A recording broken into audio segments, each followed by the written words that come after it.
Do you ever wonder what happens to your food scraps when you throw them into a trash can? Most likely, they will end up in a landfill where they decompose anaerobically or without oxygen and produce methane, a potent greenhouse gas. But if your scraps are composted, they decay aerobically in the presence of oxygen, which doesn't produce methane.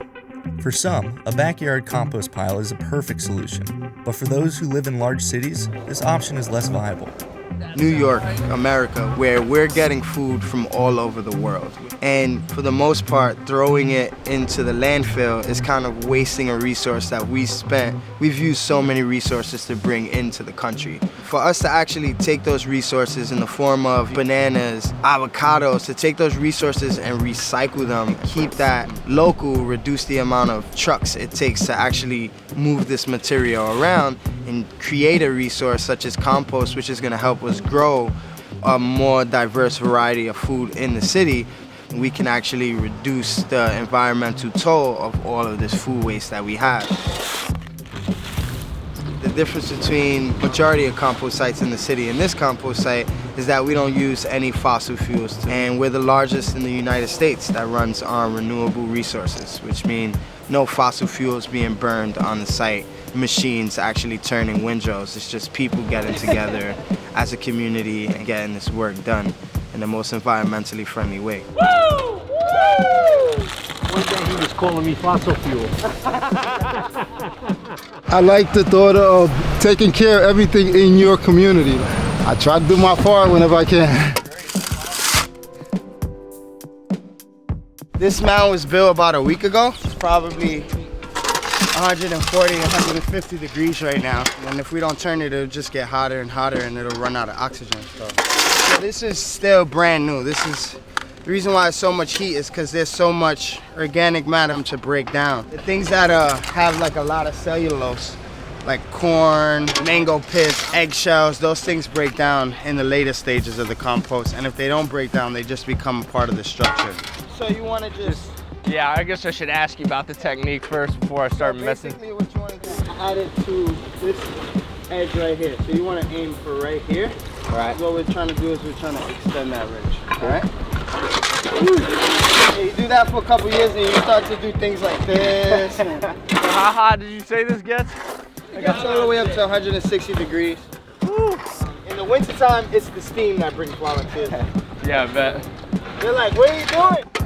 You know, if you kind of keep putting your food in a trash can and that trash can gets emptied every week, you really don't understand what's happening. You don't understand your waste. If you are composting it and you come to a compost site and you see like, wow, this really takes a lot of work to break down, it kind of changes people's idea of how they buy food. It changes their idea of how they throw food away. You come to a compost site where you're like sifting through compost and you see a bunch of fruit stickers, it kind of gives you an idea, hey, maybe I should tear off this fruit sticker before I put this in the compost.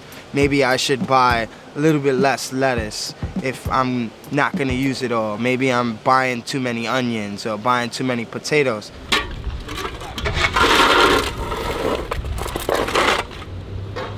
So where do you send the finished compost off to? So there's a bunch of sites around the city. Since we're funded by the city, we're able to give the compost away for free. And we give it to community gardens, edible schoolyards program where they're growing food in school gardens. We have a dozen urban farms in Brooklyn that we actually supply compost to. That's gotta feel real good though, keeping it local from start to finish. Woo. I don't know, Domingo, I think I'm out of shape. So this is our sealing method. Takes these more mature compost materials and we put it on top of the really raw stuff, and it seals it from the outside conditions, so the smell doesn't escape, the heat stays in, and all the pests stay out. We haven't had a rat on site since 2011. It stops the animals from seeing fresh organic matter just sitting out here. Because this is like Thanksgiving times 10 for any kind of creature. And that's a pretty big accomplishment, composting in Brooklyn, where we see rats on the street, but they're not in our sites. We don't often consider food waste as a resource. By throwing food waste in the trash, we ignore a natural process that can recycle our waste into a usable resource. Our favorite thing about this compost operation is its ability to create a community by helping volunteers appreciate this natural cycle. The reason why doing it by hand is more important is because you can actually get a better sense of what's happening. Machines can't pull out trash. Machines can't say, hey, this doesn't belong. Hey, this fruit needs a chop. The machine is just, no feeling, no emotion, no detail that a human brings to any kind of work.